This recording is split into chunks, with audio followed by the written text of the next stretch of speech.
first question is about the technology in 21st century education. How do you think technology is transforming the way we teach and learn? And what are the challenges and opportunities presented by this transformation? So, I mean, I'm trying to think about what can I say that isn't sufficiently said. I think, like a lot of folks, technology is definitely changing how we approach knowledge, how we acquire knowledge, how we work on knowledge retention.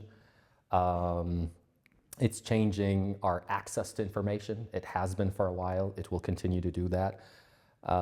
When you think even, the whole point of every time we meet a new technological kind of jump, whether it was computing and then the internet, which gave you vast access to just information, and then even the ability to do effective search, like Google engines and stuff. Like a process. Absolutely, it's a process. And now AI is giving you further enhancements over that, and how you're distilling that knowledge and not just acquiring it and accessing it, but also integrating it and formulating it. And now, of course, with generative AI, even generating, I don't know if I want to call it knowledge. We want to be careful, because if those engines are hallucinating a bit too much, they don't have yet sufficient reasoning behind what they produce. We need to be mindful of what we're expecting.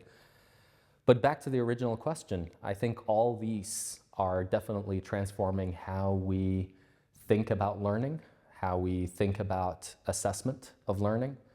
And it's not just going to be changing learning on its own, because in the end of the day, the process of education and learning is ultimately built to create a pipeline for the needs of the society and industry. So technology is changing maybe even at a faster rate what's happening with industries. And so depending on the situation and expectations, it's starting to create more pressure on what we as educational institutions need to be focusing on and working on.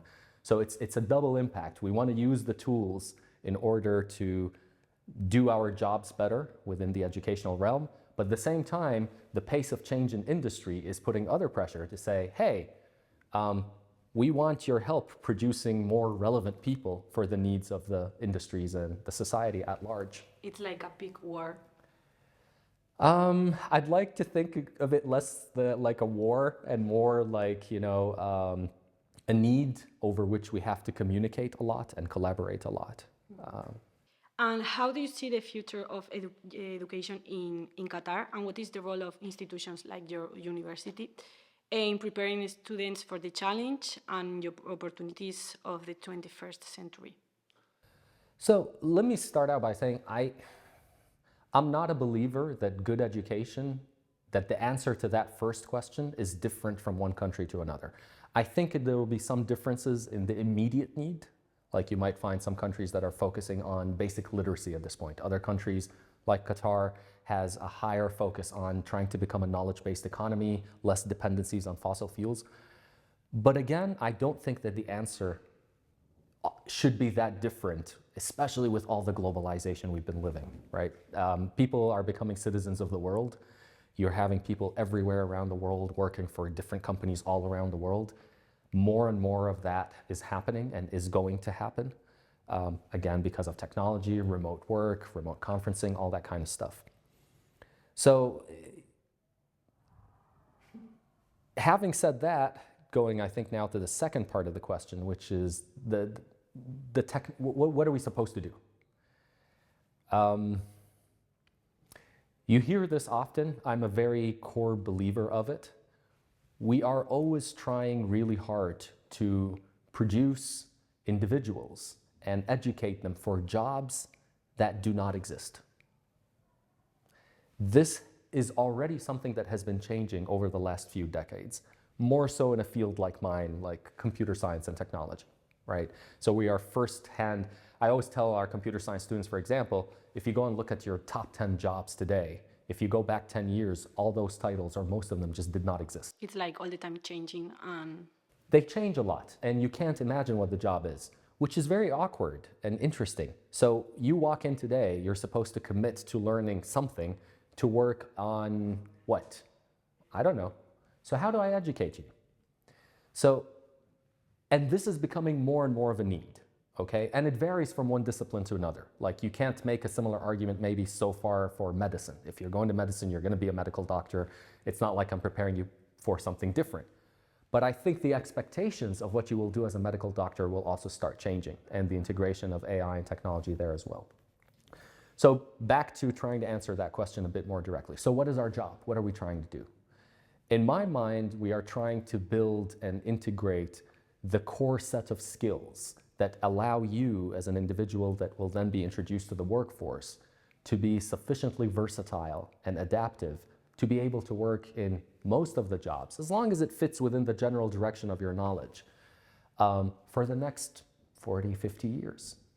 And I'm sure I'm not the only one. I mean, just being in this amazing conference here, a lot of us are singing the same song, if you will. We're talking about building core skill sets. You hear a lot about the critical thinking ability, the problem-solving skills, computational thinking. You don't need to be doing computer science, but you need to start, given the pervasiveness of technology, you need to be able to think in a computational manner, regardless of the job that you do. What's equally important, and you were asking me what's challenging, is to start or to continue focusing on the importance now of I used to call them soft skills until I bumped into a gentleman today who said we're starting to call them power skills, which I kind of like a bit more. And think now about things like tenacity, perseverance, hard work, teamwork, communication. How do you teach this stuff? Those are much harder. They are much more needed if you want to be adaptable and versatile and be able to kind of, be ready for those jobs that don't exist. But there are ways to teach you to do that. And we have 4 or 5 years on a college experience to do that. But we need to change faster to be able to be more conscious of the importance of these skills. And talking about skills, do you think that in, I don't know how many years, but the artificial intelligence would be in those skills? I'll say yes, but my inhaling and exhaling is, I'm one of the people that is very worried about overcommitting to a hype. Mm-hmm. Okay? So when the internet came out, okay, huge hype. Transformed things, of course it did. It's a platform, you're doing e-commerce, all that stuff. You needed to be more versatile with the internet. But, I don't sit and teach you browsing. I still teach you how to be a good learner, somebody who knows how to adapt, who knows how to make the most out of these things. I'm not saying no to AI, no one can, but I want to be mindful that that our eyes are on the ball, that it's not that I teach you a bunch of tools, but I teach you the skill set that you will need to acquire these kind of tools that will change over time. So I want us just to be careful, and I was sharing with some of our colleagues here, just to calm down a little, that because of all this, what seems to be rapid change, that we recognize that we don't throw away good things that we are doing because I want to teach you this next hot thing that will become obsolete in another year. Mm-hmm. But I want to teach you kind of the foundational aspect that makes you be able to use this and adapt it and maybe get trained a little because you don't know it exactly now, but you are extremely ready to pick it up if you need it to. And that there is a big difference there. Mm-hmm. So in my mind, I would love that we have to pick up AI skills. But as a computer scientist, in my mind, this also means just computational thinking skills, which we have been saying for 20, 30 years as computer scientists, that it's something that every major and every kind of, we're pushing it in the K through 12 curricula. You're thinking about the world now of people who are doing some sort of, I don't want to say programming, but I like saying computational thinking because it doesn't have to be done only in programming. And we kind of argue this has been the new math for a while. I really like that answer. Thank you. The last question is, how do you see the potential of artificial intelligence and machine learning to transform education, both in terms of teaching and student assessment? So that's a good question that pretty much ties into the last thing I was saying, right? It's back to keeping our eye on the ball. So I would love to see us not make AI and machine learning the target of what we're teaching, but the tool that we use to help us do a better job accomplishing the kind of things we want to teach. And you might think this is obvious, but I don't see it too much. People care more about getting that best tool or getting the iPad and getting the software that does that. If this is not going to add something, you're wasting time. And we have to be very clear about what that something is. I'll give you a very quick example, because I mean, when we were having this argument earlier, you hear some people saying, for example, why do I need to do calculus now when any computer program is going to do it for me? Great. And I don't need to wait for AI to do calculus. Basic computing has replaced that a while ago. And in my mind, a good answer to that is I still need to teach you some form of math that you will do, even though any machine now will redundantly do the basics for you. But I need you to go through that experience because it helps build all the other skills I was talking about. And you cannot shortcut that. You can't. Even if you're struggling and you're slowing down, these skills are important. The skill of patience, the skill of making mistakes, the skill of you seeing slowly what you're doing with your hand to reflect. I mean, psychologically, this even helps with learning better. But the goal isn't because when you graduate, you're going to need to do integration with your hand. That's not the point. That's not why I'm doing that. But you build this mathematical sense that helps you make sense and be more critical thinking. When you go through this and you're tired and exhausted and you're doing 20 problems, 30 problems, you're like, come on, a machine can do them in half a second. True, but what I'm teaching you is not how to do that better alone. I'm teaching you to be patient. I'm teaching you to have perseverance. So on one hand, I want to make sure we don't throw all that away. Now, come AI and machine learning.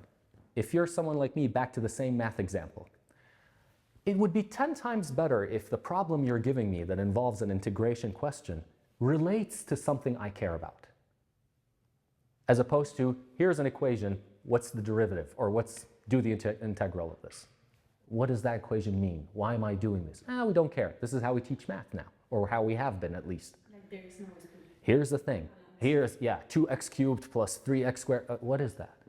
Well, I know how to do the derivative. Great. Okay. But you don't know why. What did you just do? Yeah. What did it help with? Why are you doing it? I don't know. But I know how to give you the right answer.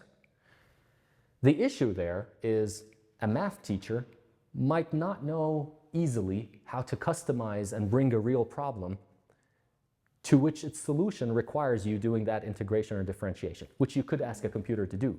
But to go from that problem to determining that this is what you want to do is something we need to build.